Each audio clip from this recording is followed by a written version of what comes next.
नमस्कार शेतकरी बंधूंनो, मी डॉक्टर प्रकाश सावंत, यारा फर्टिलायझर.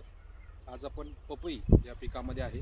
सध्या बघताय पूर्व मान्सूनची सुरुवात झालेली आहे किंवा काही ठिकाणी अवकाळी पाऊस झालेला आहे. त्यामुळे वातावरणात थंडावा बऱ्यापैकी निर्माण झालेला आहे. तर अशा वातावरणात जर आपलं पपईचं पीक हे लागवड करून 30 ते 40 दिवसात झालं असेल किंवा दुसरा, आता इथं बघताय दुसरा बेसल डोस सुरू आहे, तर दुसरा बेसल डोस साधारणतः 60 ते 70 दिवसांनी देतात.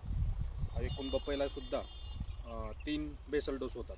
तर यामध्ये यारामिला कॉम्प्लेक्स 25 किलो, तसेच यारा लेवा नायट्राबोर याचा वापर तुम्ही 25 किलो आणि यारा SOP-FG याचा वापर 50 किलो हे तुम्ही प्रति एकरीप्रमाणे करू शकता.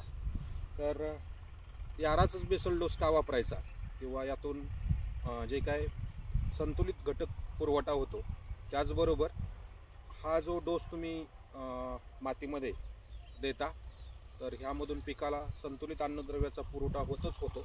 परंतु ह्यामध्ये तुम्ही बघत असाल तर हा डोस 45 ते 50 दिवसांनी तुम्हाला जमिनीमध्ये दिसत नाही, म्हणजे पूर्णपणे पाण्यामध्ये विरघळतो. तो इतर खतांसारखा जमिनीमध्ये तसाच पडून राहत नाही. त्यामुळं तो जमिनीस किंवा हानिकारक नाही, म्हणजेच क्षार हे वाढत नाहीत त्याच्यामुळं. तसेच पूर्ण आपटेक झाल्यामुळं पिकाची निरोगी वाढ होते व लवकर फुलधारणा तसेच फळधारणा होते व वाढसुद्धा एक समान होते. तर एकूण यातून 11 घटक जातात.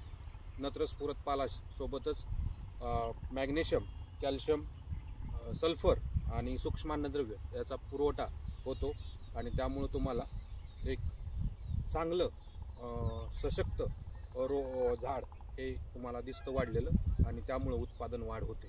यासाठी या डोसचा वापर करावा. धन्यवाद.